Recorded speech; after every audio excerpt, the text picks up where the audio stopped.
Nous serons d'accord que Jésus-Christ n'a pas commis de péché. En effet, il a obéi parfaitement aux directives de son Père. Dans Jean chapitre 19, verset 30, il nous est dit, Jésus prit le vinaigre, puis il dit, tout est achevé. Alors il baissa la tête et mourut. Oui, il avait tout accompli, les directives de son Père en fait. Nous serons d'accord que la loi a pour objectif de permettre à l'homme de connaître la volonté de Dieu, non? Donc, Jésus-Christ a obéi parfaitement à son Père, et cela s'est déroulé en suivant les instructions qu'il recevait sur la montagne lorsqu'il allait prier. Et cela consistait principalement à accomplir les prophéties qui le concernaient. Et est-ce que maintenant nous pouvons mieux comprendre pourquoi la parole de Dieu dit qu'il a tout accompli? En fait, ce n'est pas en accomplissant toute la loi de l'Ancien Testament selon la lettre, comme celle qui concerne le sabbat par exemple. Et c'est dans ce sens que je vous encourage à comprendre un point qui est vraiment primordial et qui concerne les 2 premiers commandements. En effet, l'Évangile nous dit qu'il regroupe tous les commandements. Et nous pouvons voir qu'ils ont le même dénominateur commun qui est l'amour. En effet, le premier parle d'aimer Dieu de tout notre cœur, de toute notre âme et de toute notre pensée. Et le deuxième d'aimer notre prochain comme nous-mêmes. Et nous serons d'accord sur le fait que Jésus-Christ a accompli parfaitement ces 2 commandements. Et surtout, n'oublions pas qu'un chrétien doit avoir lui aussi la même attitude que Jésus-Christ. Ça doit être le modèle. Sans omettre qu'il a l'obligation d'être animé de cette même disposition de cœur que celle qui animait son maître. En réalité, si nous désirons que Dieu nous considère comme ses enfants, il faut qu'il voie Christ au travers de nous. En effet, il a besoin de voir Christ, ce désir, le même cœur de Jésus en nous, pas la perfection, mais la même motivation, la même démarche que Jésus-Christ, d'obéissance. Donc si la volonté de Dieu consiste à obéir à la loi, le chrétien a besoin lui aussi de les manifester au travers des 2 premiers commandements. Et en ce qui concerne Jésus-Christ, il a manifesté parfaitement les 2 premiers commandements. Déjà en quittant son trône pour venir dans un corps semblable au nôtre, ceci afin de manifester l'amour de Dieu, puis en offrant ce corps que Dieu lui a donné jusqu'à le remettre entre les mains des hommes. Le but étant de devenir le sacrifice vivant et volontaire qui ôte le péché, qui gardait l'homme prisonnier de la loi. Et c'est cette démarche qui permet aujourd'hui à l'homme d'avoir accès au salut.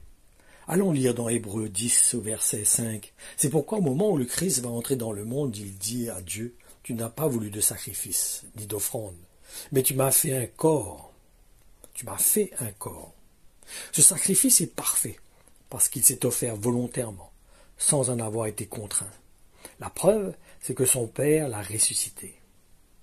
Ma conclusion, dans cette publication, c'est que pour les enfants de Dieu, obéir à Dieu ne consiste pas de le faire d'une manière légaliste, selon la lettre, mais c'est d'être sensible au témoignage du Saint-Esprit dans leur cœur. Et cela a besoin de se matérialiser en s'identifiant à Jésus en tant que le Christ, car c'est cette réponse à l'Évangile qui permet aux chrétiens de devenir des enfants de Dieu, parce qu'ils se sont unis à Jésus-Christ, qui est le Fils de Dieu. Dans Romains 8, au verset 14 et 15, il nous est dit « Tous ceux qui sont conduits par l'Esprit de Dieu sont enfants de Dieu ». La nécessité donc d'être conduit par l'Esprit de Dieu, et de le recevoir, bien entendu. Car l'esprit que vous avez reçu n'est pas un esprit qui vous rende esclave et vous remplisse encore de peur, mais c'est l'Esprit Saint qui fait de vous des enfants de Dieu et qui vous permet de crier à Dieu « Abba, mon Père ». Si nous souhaitons pouvoir avoir cette possibilité de crier « Abba, Père », il faut que nous soyons remplis de l'Esprit.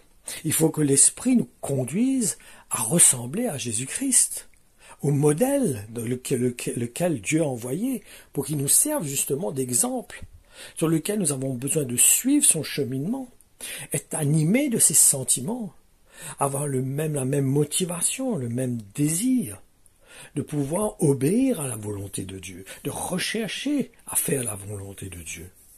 Et l'Esprit de Dieu est là dans ce sens pour nous aider à accomplir sa volonté. Jésus a tout accompli, dans le sens qu'il a accompli ce qui le concernait en tant que Messie, en tant que oint, en tant que Christ. Il a accompli ce qui le concernait dans les prophéties à son sujet, dans ce qu'il devait faire, Il n'est pas venu faire sa propre opinion, son propre jugement ou sa propre volonté, mais il a accompli ce que son Père lui demandait d'accomplir. Il aurait pu venir en tant que fils de Dieu de dire moi aujourd'hui j'ai envie de faire ça, telle chose, j'ai envie de passer par tel endroit, j'ai envie de nommer tel disciple. Non, il dit que même les disciples, ce n'est pas lui qui nommait ses disciples. C'était le Père qui lui disait, dictait qui il devait nommer en tant que disciple. Pourquoi il y avait ce cœur d'obéissance, il y avait cette disposition dans son cœur à se soumettre à la volonté de son Père. Pourquoi? Parce qu'il devait être le modèle, il devait être l'exemple pour que nous puissions savoir comment plaire à Dieu. Quand il a posé la question à l'apôtre Pierre, il dit, mais est-ce que vous aussi, vous ne voulez pas me quitter? Il lui a répondu, mais nous savons que tu as les paroles qui nous permettent de connaître le chemin qui mène à la vie. Jésus, c'est celui qui a les paroles, les enseignements qui nous permettent de connaître comment accéder à la vie éternelle.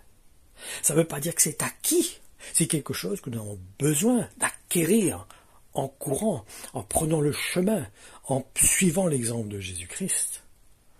Ce n'est pas quelque chose comme quoi, par exemple, on dit qu'il faut accepter Jésus et puis ça y est, c'est gagné. Non, c'est pas gagné, c'est un chemin à prendre. Jésus, c'est le chemin.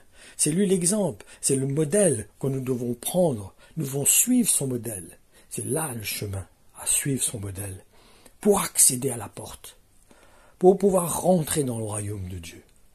Ne nous trompons pas, ne nous laissons pas séduire. Ne laissons pas l'ennemi venir nous tromper et nous emmener à avoir une vie légère, une vie superficielle, et rater le salut.